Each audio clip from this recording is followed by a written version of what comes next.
The lights in the council chamber flickered as Ambassador Zai stepped up to the speaking platform.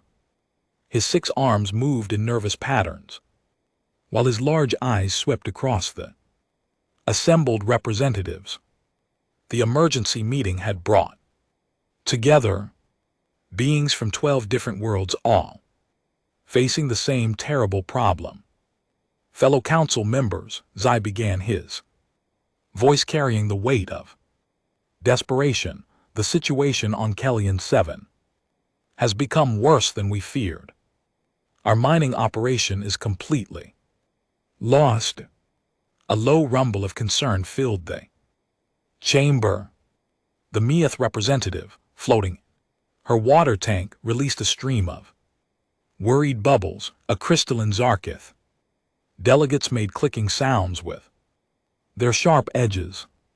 Even the gas-form Nephilim seemed to dim with worry. Zexai continued his report. 3 days ago, seismic activity destroyed our main mining complex. The equipment is trapped deep underground. Worse, the caverns have become unstable. The roof could collapse at any moment. Senior Counselor Velter of the Zarkith spoke first. His crystal body flashed with different colors as he communicated. What is the value of the lost equipment? Over 40 billion credits, Zexai replied. But the real loss is the technology. Those machines contain our most advanced mining systems. Without them, our expansion into the outer systems will stop completely. The chamber fell silent. Credits was an enormous sum, even for the wealthy council worlds. The technology was even more valuable. It had taken decades to develop the systems needed to mine in hostile environments. What about rescue operations? Asked Delegate Morgan from the plant-like Silvani. Her leaves rustled with anxiety. Surely we can recover some of the equipment. Expression grew even more grim. That is the problem. Kellyan 7 is not just hostile. It is impossible for our species to survive there. The gravity is 3 times galactic standard. The atmosphere will kill most of us in minutes. The temperature changes from freezing to boiling every few hours. And now with the seismic activity, the ground shakes constantly. He activated a holographic display, showing the moon's surface. The assembled delegates gasped at what they saw. Jagged mountains rose from poisonous seas. Volcanoes spewed toxic gases into the thin atmosphere. Lightning storms raged across continents, covered in sharp rocks and deep crevasses. Our environmental suits can protect us for only short periods, Zexa explained. The longest any team has stayed on the surface is 4 hours. The mining complex is buried under tons of rock in caverns filled with corrosive gases. Recovery would require weeks of continuous work in those conditions. The spoke through her translation device. What about robotic systems? Automated recovery units. We tried, Zexai said sadly. The environment destroys electronics quickly. The radiation, the corrosive atmosphere, the constant seismic shocks, our machines break down within hours. We lost 3 expensive robot teams. Already, Senior Counselor Velter's crystal form flashed red with frustration. Then we must accept the loss. No known species can work in such conditions. Kellyan 7 is a death world. It's only the most primitive life forms could survive there, and certainly nothing intelligent enough to operate complex machinery. Murmurs of agreement filled the chamber. The term death world was reserved for Planets so hostile that they were considered uninhabitable. In the long history of galactic civilization, no intelligent species had ever evolved on such a world. The very idea seemed impossible. I agree with Counselor Velter, said the Nephilim representative, her gaseous form swirling with resignation. We must write off the equipment as a total loss. Perhaps we can develop new mining technology to replace what we lost. Other delegates nodded their various heads, appendages, and sensory organs. It was a bitter conclusion, but logical. The Council had explored thousands of worlds and encountered dozens of intelligent species. All of them had evolved on worlds with reasonable gravity, breathable atmospheres, and stable climates. The idea that any species could thrive on a death world like Kellyan 7 went against everything they knew about the development of intelligent life. Zexai was about to call for the formal vote to abandon the recovery mission when a soft chime echoed through the chamber. Communications Officer LT Prime Kexanal looked up from his console with surprise. Ambassador, he called out. We have received an unexpected transmission. Previously unknown species has responded to our distress signal. The chamber buzzed with confusion. The distress signal had been sent on standard galactic frequencies accessible to all Council member species. What unknown species could be receiving their communications? Put it through, Zexai ordered. A new voice filled the chamber, speaking perfect galactic standard with a strain accent. This is Captain Jake Morrison of the Earth vessel UES Discovery. We received your distress call regarding mining equipment recovery on Kellyan 7. My crew and I would like to offer our assistance. The delegates looked at each other with puzzlement. None of them had heard of Earth or encountered humans before. Ambassador Zexai spoke carefully. Captain Morrison, we appreciate your offer. However, this is an extremely dangerous mission. Can you tell us about your species? Environmental tolerances, of course, came the immediate reply. We humans evolved on Earth, which has gravity about 1.2 times galactic standard. Our atmosphere is 21% oxygen, 78% nitrogen. We can work comfortably in temperatures from about -40 to +50 degrees C. We handle radiation levels up to about 500 rads without major problems. The chamber erupted in shocked murmurs. Those specifications described environmental conditions that would be lethal to most Council species. Humans' comfortable working temperature range included extremes that required special protective gear for other species. Senior Counselor Velter flashed bright yellow with disbelief. Captain Morrison, those conditions you described, they are extremely hazardous. Are you certain about these numbers? Jake Morrison's voice carried a note of amusement.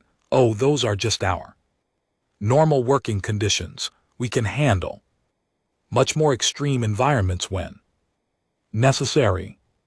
What exactly are the conditions on Kellyan 7? Zexai read the specifications with growing amazement at the human captain's casual responses. Gravity 3 times galactic standard. That's a bit heavy, but manageable.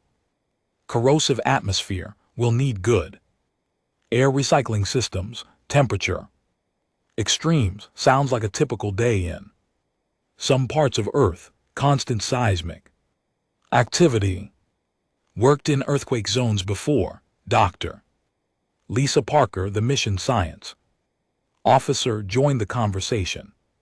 Her voice was calm and professional as she asked for detailed environmental data, the information she requested as routine. Mission parameters included radiation levels, atmospheric composition, and seismic patterns that the Council considered extreme hazards. Captain Morrison, Zexai said slowly, I must inform you that Kellyan 7 is classified as a Class 12 death world. The conditions there are considered impossible for intelligent life to survive. There was a pause, then Jake Morrison's voice returned with what sounded like laughter. Ambassador, I appreciate the warning, but I've reviewed your planetary data on Earth. I see you've classified our home world as a Class 12 death world too. We've been living there for about 300,000 years. I think we can handle your moon. The chamber fell completely silent. The implications of the captain's words sank in slowly. These humans had not just survived on a death world, they had evolved there. They were a species that considered lethal environments to be home. How long would you need to recover? Our equipment, Zexai asked hardly daring to hope. Engineer Rick Chen's voice joined the conversation. Based on your descriptions, I'd estimate about 72 hours for a complete recovery operation. Maybe less if the equipment is in better shape than you think. We'll bring our standard heavy recovery gear. The delegates stared at each other in amazement. What the Council had declared impossible, these humans considered a routine 3-day job. Against the worried protests of several Council members, Ambassador Zexai made the decision that would change galactic history. Captain Morrison, you have authorization to proceed with the recovery mission. Welcome to Council space. As the transmission ended, the chamber buzzed with nervous energy.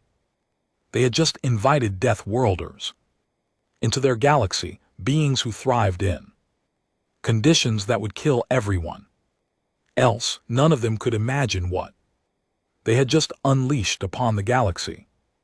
The alarm started ringing across the Council station 2 hours before the humans were scheduled to arrive. Long-range sensors had detected the UES Discovery dropping out of faster than light travel at the edge of the Kellyan system. What shocked the monitoring technicians was not that the humans had arrived early, but how their ship appeared on the sensors. Station Commander Yelthek studied the readings with growing concern.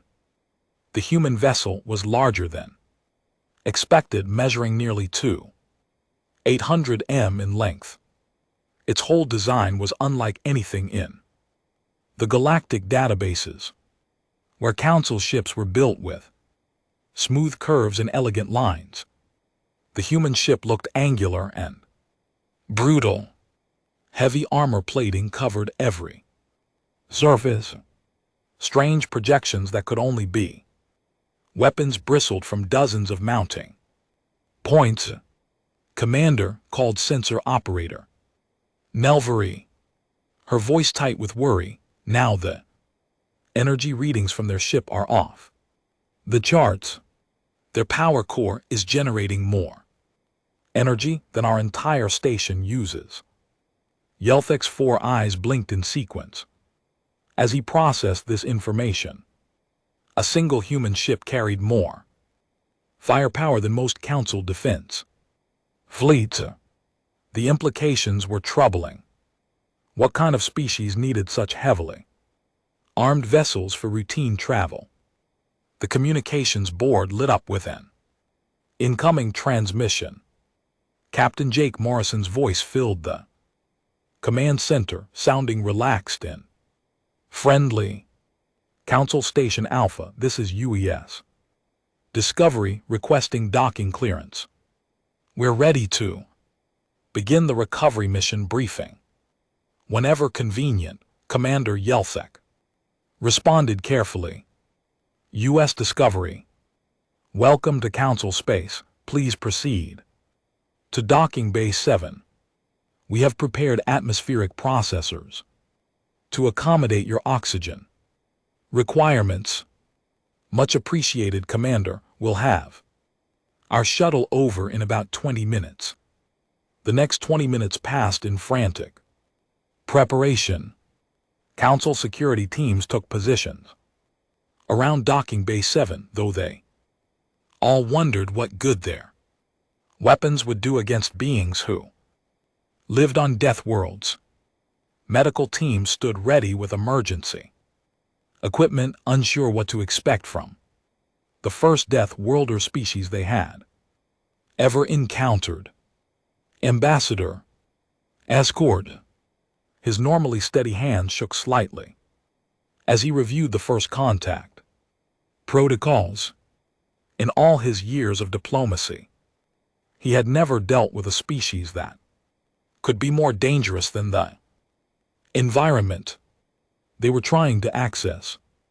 The human shuttle was as intimidating as their main ship. It looked more like a military assault craft than a diplomatic transport. Heavy thrusters and reinforced landing struts suggested it was built to land on worlds where other ships would be crushed. When the airlock cycled open, every being in the docking bay held their breath. Captain Jake Morrison stepped out first. He was tall by galactic standards, nearly 2 m in height. His body showed the lean muscle of someone accustomed to high gravity. But what struck the watching aliens most were his eyes. They faced forward like a predator's, sharp and alert, constantly scanning his surroundings for potential threats. Dr. Lisa Parker emerged next. She moved with fluid grace despite being even taller than her captain. Her hands were long and strong, designed for manipulation and tool use. But the watching aliens could see they were also built for fighting. Everything about her posture screamed apex predator, beings whose ancestors had been prey animals. Engineer Rick Chen completed the human delegation. He was shorter than his companions, but broader through the shoulders. His arms showed the kind of muscle development that came from physical labor in high gravity. When he looked around the docking bay, the alien security teams instinctively stepped back from his gaze. Ambassador Zexy stepped forward, fighting every instinct that told him to run. Captain Morrison, Dr. Parker, Engineer Chen, welcome to Council Station Alpha. I'm Ambassador Zexy of the Veltharian Republic. Jake Morrison smiled, showing teeth that were clearly designed for tearing meat. To the humans, it was a friendly expression. To the herbivorous aliens, it looked like a threat display. Ambassador, thank you for having us. We're looking forward to helping with your recovery operation. The formal introductions continued as both sides tried to adjust to each other's presence. The humans seemed relaxed and confident, completely unaware of how intimidating they appeared. The aliens struggled to hide their natural fear responses while maintaining diplomatic protocol. Dr. Parker pulled out a small device and began taking readings. The atmospheric mix here is very comfortable, she noted. Similar to Earth at about 3,000 m elevation. The gravity feels light, maybe 60% of home standard. Several alien delegates exchanged worried glances. What the humans called light gravity was actually slightly above galactic standard, their casual adaptation to conditions that would tire most council species. After hours of exposure demonstrated physical capabilities that seemed impossible. The briefing began in conference room 12, specially modified with reinforced furniture to handle the human's weight and strength. As Ambassador Zexi explained the details of the Kalyan 7 situation, he watched the humans' reactions carefully. When he described the moon's crushing gravity, Captain Morrison simply nodded. 3 times galactic standard puts it at about 1.8 Earth gravity. Heavy, but our people train regularly at 2 GS. Shouldn't be a major problem for the recovery team. The casual way he discussed working in gravity that would most council species left the aliens speechless.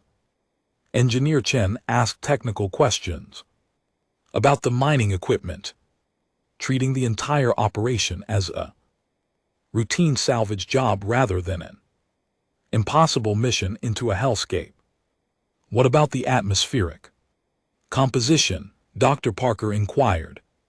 Studying her tablet, I see high concentrations of sulfur compounds and trace amounts of hydrochloric acid. Will that affect the equipment we're trying to recover? Zexi blinked. All 6 eyes in surprise. Dr. Parker, those atmospheric conditions are lethal to most council species. We can only work in full environmental suits for short periods. Oh, we'll definitely need breathing gear, she agreed. But the corrosion levels aren't too bad. We've worked in similar environments on Earth. Some of our mining operations deal with much worse atmospheric conditions. The cultural exchange that followed revealed differences that went far beyond biology.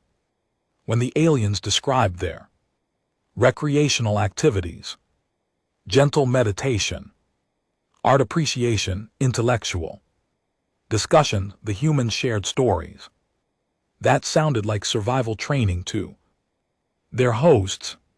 Captain Morrison's tale of a relaxing weekend hike involved climbing mountains that reached into the thin atmosphere, crossing rivers swollen with snowmelt, and camping overnight in temperatures that would require heated shelters for most aliens.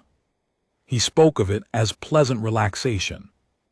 Dr. Parker mentioned her hobby of cave diving, which involved swimming through underwater passages in complete darkness, navigating by touch alone through spaces where getting lost meant certain death. She described it as peaceful and meditative.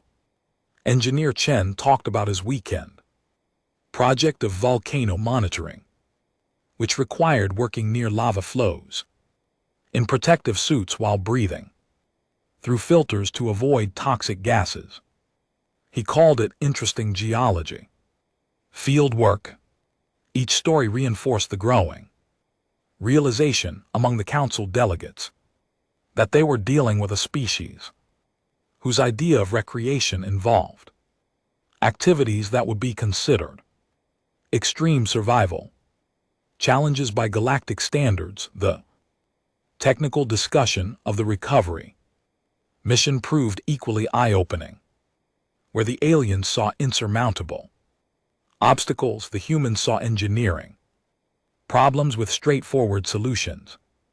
Rick Chen's preliminary plan involved techniques that seemed impossible to the watching aliens. Will need to clear the main debris field with shape charges, he explained casually. Then we can rappel down to access the equipment directly.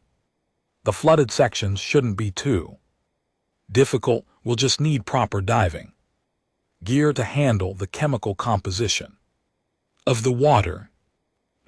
The alien stared at him in horror. He was proposing to use explosives in unstable caverns descend by rope into spaces where the ceiling could collapse at any moment and swim through chemically active liquids that would dissolve their protective equipment.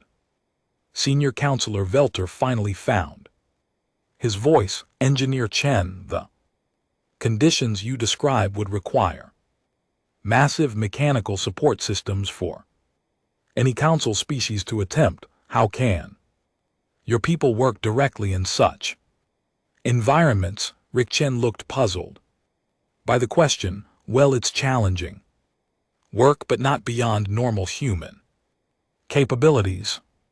We've done similar operations in Earth's deep ocean vents, underground mining complexes, and disaster recovery zones. The main difference here is the gravity and atmospheric mix. As the briefing concluded, Ambassador Zexi realized that the Council had stumbled upon something unprecedented. These humans were not just another spacefaring species seeking membership. They were apex predators from a death world, beings who treated impossible survival challenges as routine work assignments. The final shock came when Captain Morrison mentioned, almost as an afterthought, that the recovery team would consist of only 4 people. We prefer small teams for this kind of work, he explained. More people just get in each other's way in tight spaces. For humans to accomplish what the aliens had assumed would require hundreds of specialists working for months. The human dropship descended through Kellyan 7's atmosphere like a falling hammer. Council observers watched from orbit as the small craft pushed through violent wind shears that had destroyed 3 automated probes.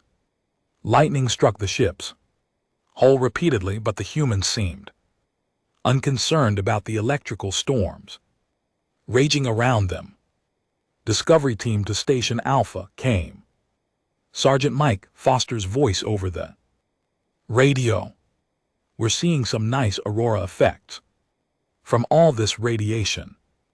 The electrical activity is putting on quite a show down here. Station Commander Yelthic felt his stomach turn. The nice aurora effects were radiation levels that would kill most council species within hours. The electrical activity represented energy discharges powerful enough to fry sophisticated electronics. The humans were describing a lethal environment, like tourists admiring a sunset. The turbulence is getting interesting, added Specialist Amanda Cole. Feels like riding a roller coaster in a hurricane. Good thing we strapped everything down properly.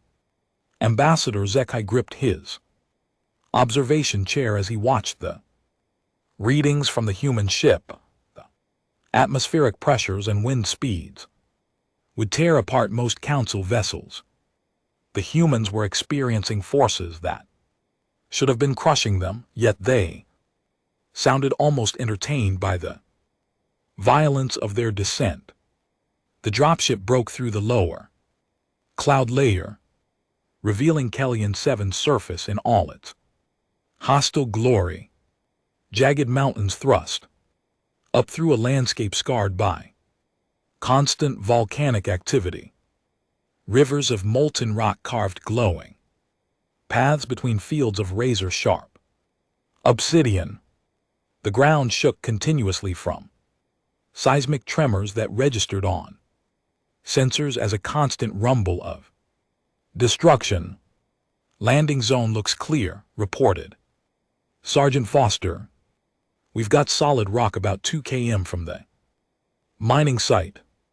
Seismic activity is pretty steady, but nothing we can't handle. Beginning final approach now. The humans landed their ship on a plateau that the original Veltharian survey team had marked as completely unsuitable for any operations. The constant ground tremors here would have made it impossible for most species to maintain balance, let alone establish a base camp. The surface temperature readings showed wild fluctuations between freezing and boiling as the moon's rotation carried different areas into and out of the weak sunlight. Within minutes of landing, the human team was unloading equipment. The council observers watched in amazement as four people in bulky environmental suits moved with practiced efficiency across terrain that should have been impassable. The suits themselves looked primitive compared to council technology, more like mechanical armor than sophisticated life support systems. Base camp established, announced Amanda Cole after less than an hour. We've got our shelter up and equipment sorted. The gravity here feels like working underwater back home, but we're managing fine. Dr. Lisa Parker began taking surface readings with instruments that seemed impossibly robust, where council equipment required careful environmental shielding and constant maintenance. The human devices appeared to be built for rough handling in extreme conditions. Her casual movement across unstable ground demonstrated balance and coordination that seemed superhuman to the watching aliens. Interesting geological composition, she reported. High sulfur content in the soil, plenty of heavy metals, and significant radioactive decay. The atmospheric pressure is about what we expected. Air quality is terrible, but our filters are handling it well. Engineer Rick Chen started setting up drilling equipment to access the collapsed mining complex. The machinery he deployed looked crude, but effective, designed with the same philosophy as the rest of human technology, built to work reliably under conditions that would destroy more sophisticated equipment. I'm reading the cavern systems about 30 m down, he announced. Looks like the main collapse happened in 3 stages. Good news is that most of the mining equipment should still be intact. The bad news is that it's scattered across multiple cave systems, some of which are now flooded. The first major challenge came when Rick volunteered to make the initial survey of the damaged caverns. The original Valtharian miners had used remote-controlled vehicles for all underground work, unwilling to risk sending living beings into the unstable tunnel systems. The humans planned to send a person down with climbing ropes and basic equipment. Take a look at what we're dealing with, Rick said, checking his suit seals. Should take about 6 hours to map the main passages and locate the equipment. Amanda, monitor the seismic readings and let me know if things get too shaky down there. The aliens watched in horror as the human engineer lowered himself into darkness through an opening that led to certain death for any other species. The cavern entrance showed clear signs of recent collapse, with loose rocks and unstable overhangs that could fall at any moment.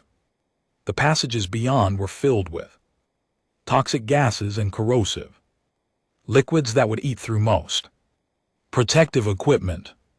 Rick's radio reports from within the caverns painted a picture of destruction that would have stopped any other rescue attempt. Main tunnel is blocked about 200 m in, he reported calmly. Looks like we can blast through with shaped charges. Secondary passage is flooded with some kind of acidic solution, but it's not too deep, maybe chest high in most places. His casual description of swimming through acid-filled passages made several council observers physically ill. What he was proposing would be considered attempted suicide by any other species. The humans treated it as a minor inconvenience to work around. Eastern Branch has some really nice crystal formations, Rick continued. The mining equipment in this section looks to be in good shape.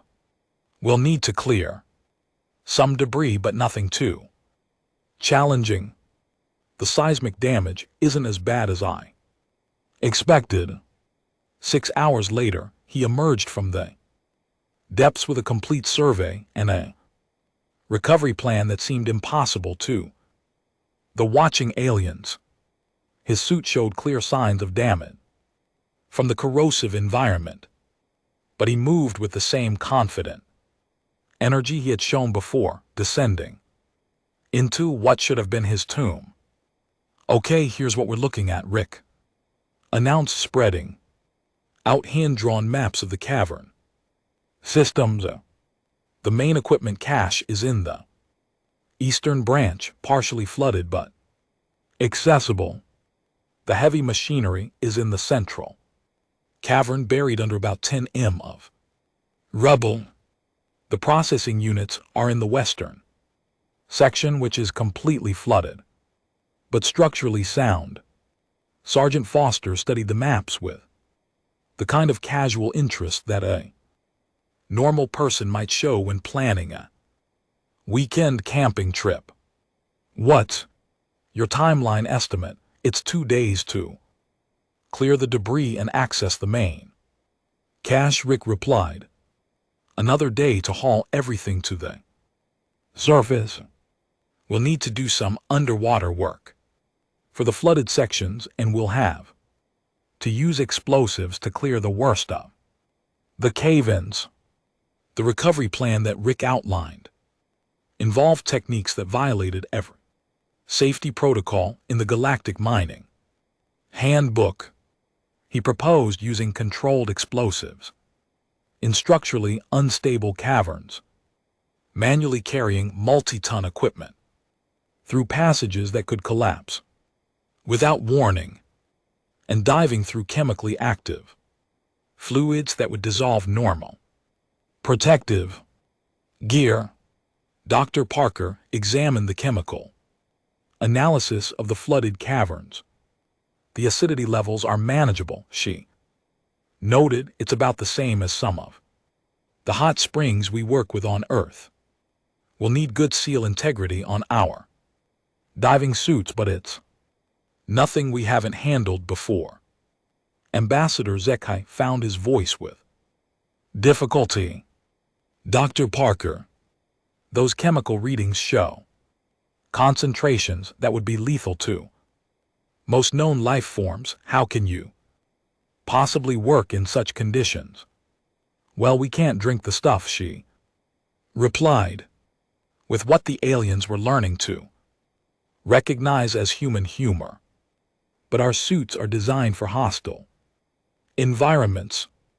We've worked in Earth's deep ocean vents, where the water is hot enough to melt lead and full of chemicals that would dissolve most materials.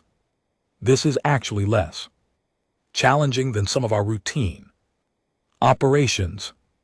The casual way she compared the Deathworld's lethal environment to routine human activities left the council observers speechless.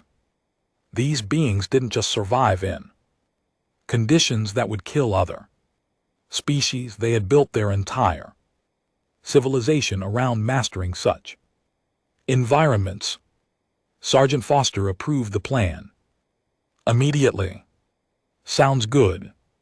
We'll start operations at first light tomorrow. Amanda prepped the explosive charges. Lisa set up the chemical analysis station. Rick, get some rest. You'll be doing most of the heavy lifting underground.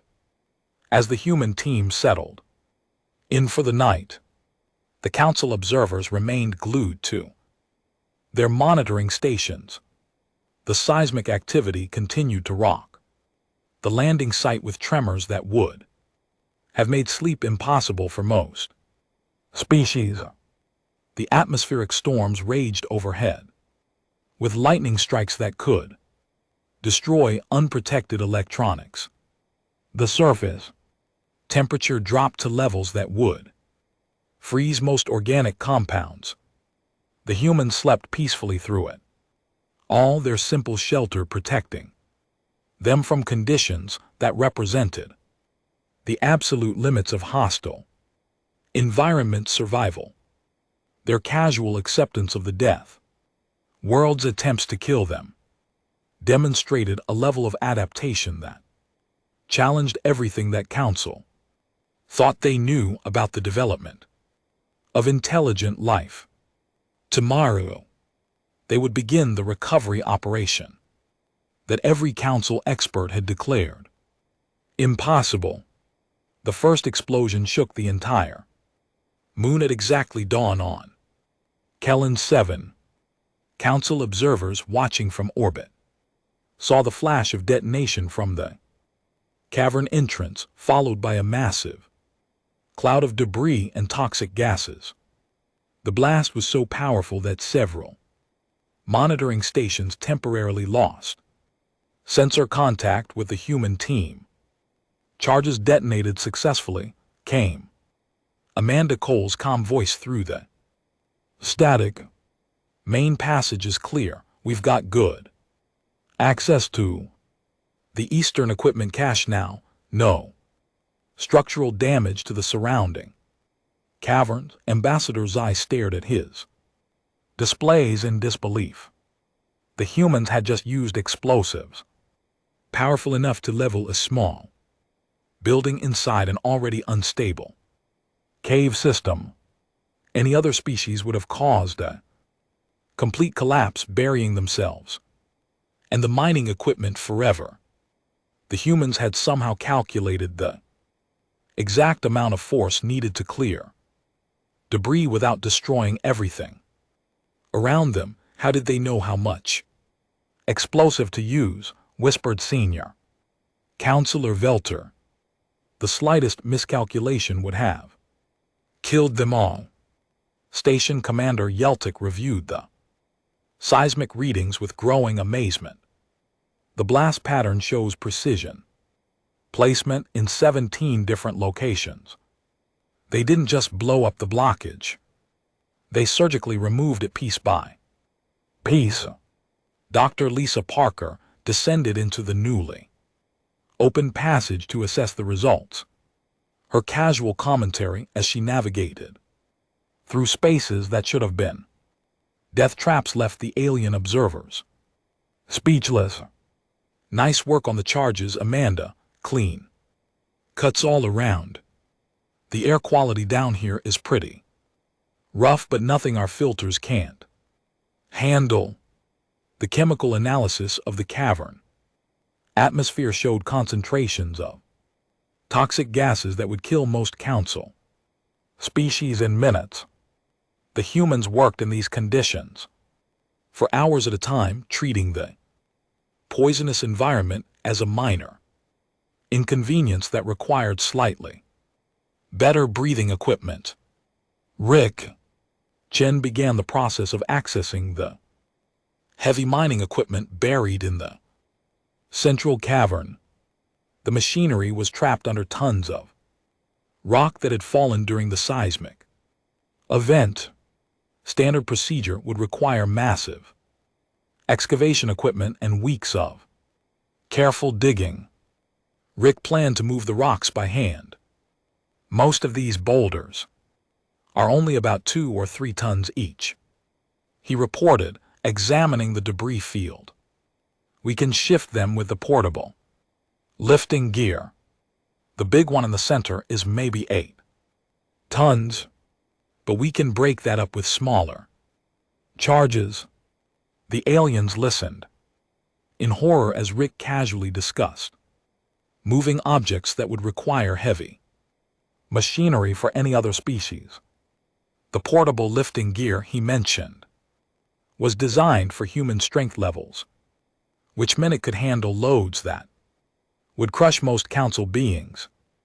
Sergeant Mike Foster joined Rick in the central cavern, and together they began the impossible task of clearing multi-ton boulders by hand.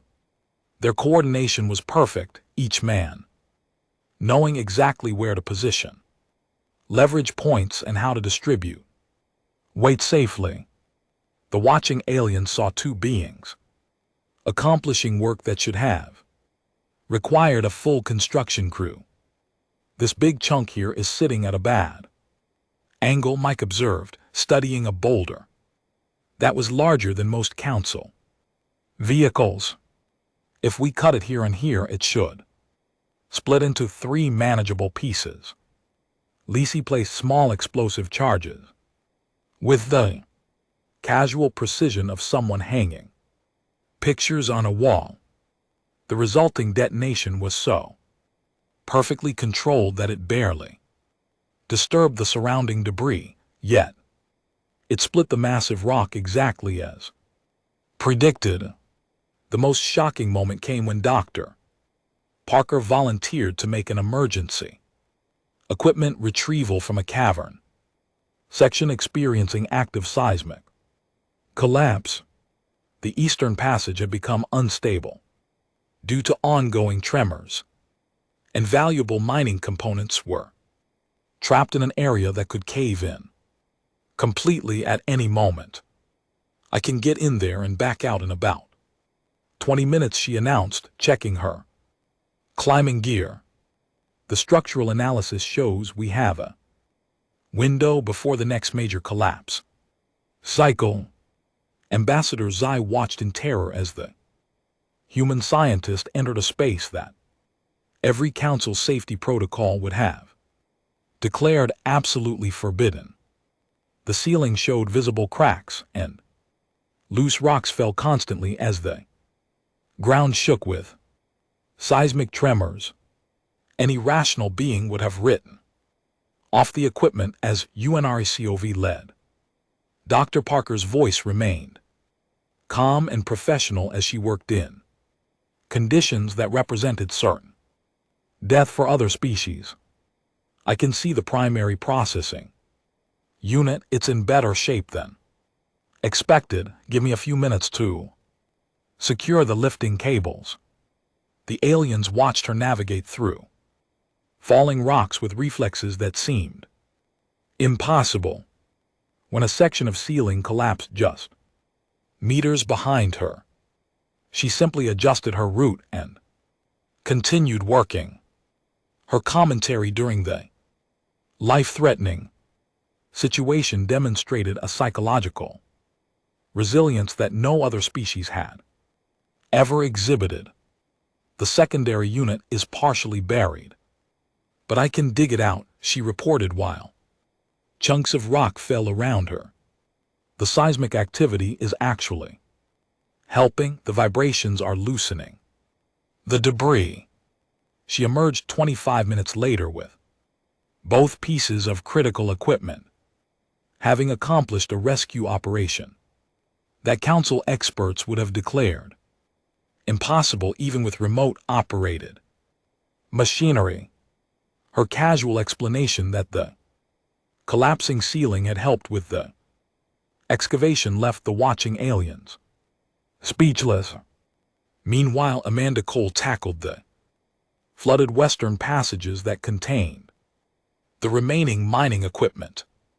The chambers were filled with a corrosive solution that would dissolve most known materials within hours. Standard recovery operations would require specialized resistant materials and complex chemical neutralization procedures. Amanda simply put on a reinforced diving suit and swam into the deadly liquid. Water's pretty murky down here, she reported through her underwater communication system.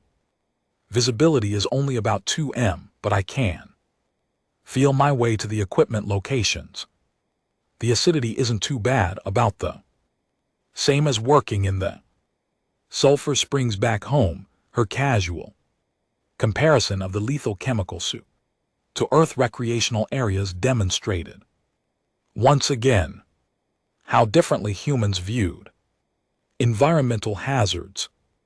What would be an industrial disaster, requiring massive cleanup efforts for other species, was just murky water to the humans. The technical solutions the humans employed seemed almost magical to the watching council. Their equipment, while appearing primitive compared to standard galactic technology, proved remarkably effective. In the hostile environment, human engineering philosophy prioritized durability and adaptability over sophistication, creating tools that functioned reliably under conditions that would destroy more advanced alien equipment.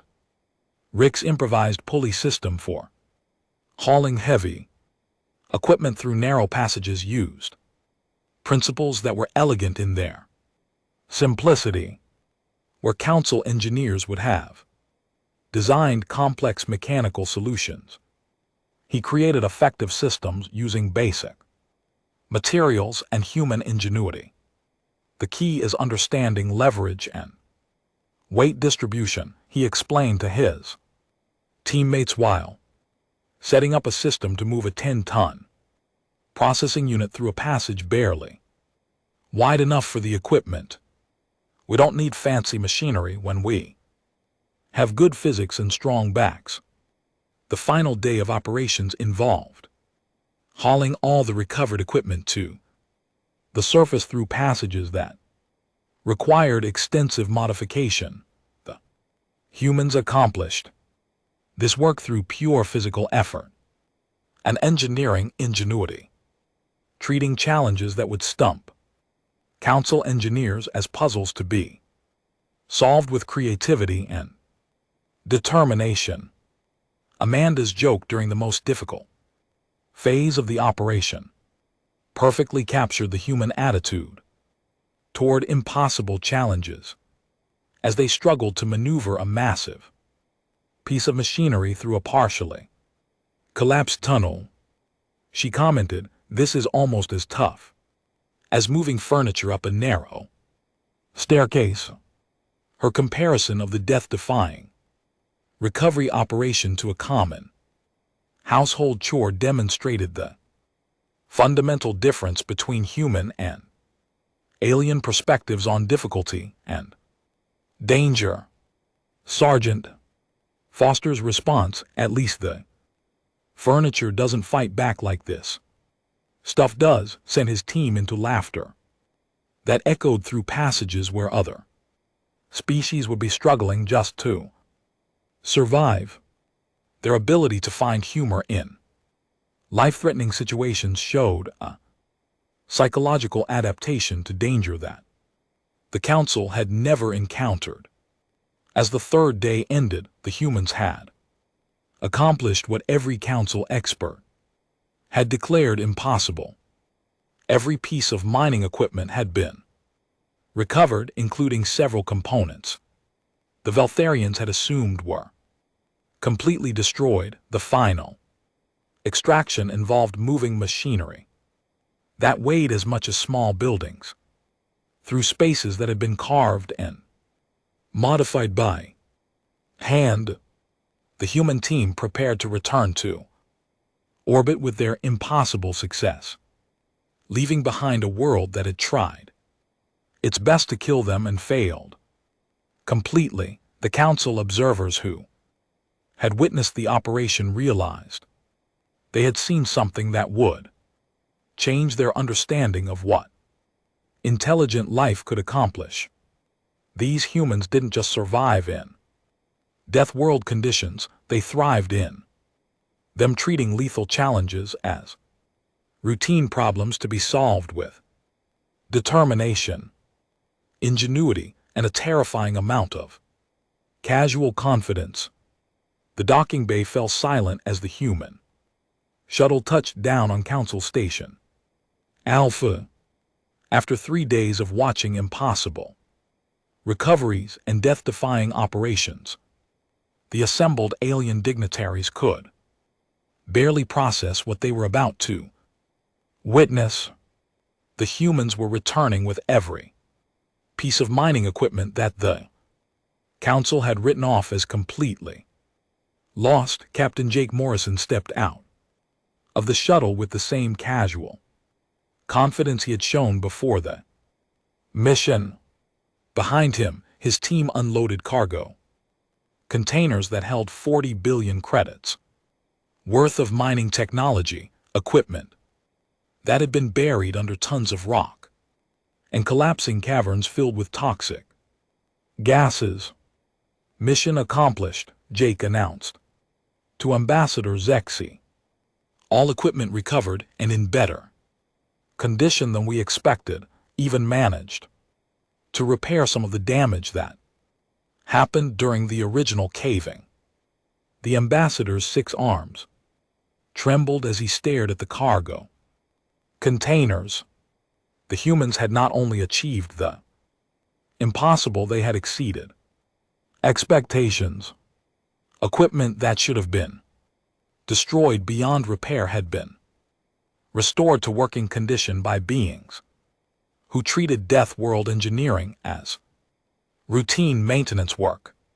Dr. Lisa Parker approached with her final mission report, a document that would become legendary in Council archives. The operation went very smoothly, she began, describing 3 days of work that had redefined the limits of what intelligent life could accomplish. Kellion 7 proved to be an interesting environment with some unique challenges. Her casual description of the moon as interesting rather than utterly lethal summed up the fundamental difference between human and alien perspectives. What the Council considered an impossible death world, humans viewed as a moderately challenging work site with some unusual features. Engineer Rick Chen's technical analysis of the recovery operation included recommendations that made the listening aliens question everything they thought they knew about mining and hostile environments. For similar missions, I'd recommend bringing more heavy-duty cutting tools, he noted. The rock formations were harder than expected, which slowed down some of the excavation work. Also, the atmospheric processors should be upgraded to handle higher acidity levels. Nothing major, just routine equipment modifications. The aliens stared at him in amazement. Rick was discussing improvements to equipment designed for working in conditions that would kill most Council species instantly. His routine modifications would allow humans to operate even more effectively in environments that other beings could never hope to access. Senior Counselor Velter found his voice with difficulty. Engineer Chen, the conditions you describe as routine challenges represent the absolute limits of environmental survival for most known species. How can your people work so effectively in such hostile circumstances? Rick looked genuinely puzzled by the question. Our Earth has plenty of environments that are just as challenging, he replied. We have deep ocean trenches with crushing pressure and no light, volcanic regions where the air will kill you in minutes, polar zones where the cold can freeze you solid in seconds. Humans have been working in hostile environments for thousands of years. It's just part of what we do. The implications of his words slowly sank in among the Council members. These humans had not just survived on their death world, they had conquered it so completely that they considered other death worlds to be minor variations on familiar themes. Dr. Parker's scientific analysis of Kellion 7's environment included observations that forced the Council to reconsider their entire system of planetary classification. The seismic activity was actually quite helpful. She noted it loosened debris that would have taken much longer to clear manually. The temperature fluctuations weren't too severe, nothing like what we deal with in Earth's polar regions during seasonal transitions. A comparison of the Moon's lethal environment to Earth's seasonal transitions provided a glimpse into the terrifying reality of human home world conditions. The Council had classified Earth as a Class 12 death world based on preliminary scans. Dr. Parker's casual comments suggested that their classification system was completely inadequate for describing worlds where humans could thrive. The political implications began to emerge as the debriefing continued. Ambassador Zexi realized that the Council had encountered a species with capabilities that could revolutionize galactic civilization. Humans could operate freely in environments that had been considered permanently inaccessible, opening vast new territories for exploration and development. More troubling was the strategic reality that these Deathworlders represented a type of power the galaxy had never seen before. Their heavily armed ships, their adaptation to hostile environments, and their casual approach to extreme danger suggested a species that could go anywhere and do anything they decided was necessary. Captain Morrison, Ambassador Zexi said carefully, the Council would like to formally invite humanity to join our organization. We believe your species could contribute significantly to galactic civilization. Jake Morrison smiled, the expression still intimidating to beings whose ancestors had been prey animals. We appreciate the offer, Ambassador. Earth's government will need time to consider full membership, but we're definitely interested in establishing diplomatic relations. The captain's mention of Earth's government sparked new concerns among the Council members. They had been dealing with a single human ship crew. The idea that this represented just a tiny fraction of human capabilities was both exciting and terrifying. How many of your people would be interested in this kind of work? Asked Senior Counselor Velter, trying to keep his voice steady. Quite a few, Jake replied casually. Earth has about 8 billion people, and a good percentage of them work in hazardous environment industries, mining, deep ocean exploration, volcanic research, polar operations. We've got millions of people with experience in conditions similar to what you encountered on Kellyan 7. The chamber fell completely silent. The Council had just learned that humanity possessed millions of individuals capable of working in environments that no other species could survive. The strategic implications were staggering. Dr. Parker added an unsettling detail. We've been expanding into our own hostile environments for centuries. Colonies, asteroid mining operations, gas giant atmospheric research stations, working off-world in dangerous conditions is pretty normal for us. Her casual mention of human expansion into environments that would be considered impossible for other species revealed the scope of human civilization. They were not just survivors who had escaped their death world, they were conquerors who actively sought out hostile environments to master.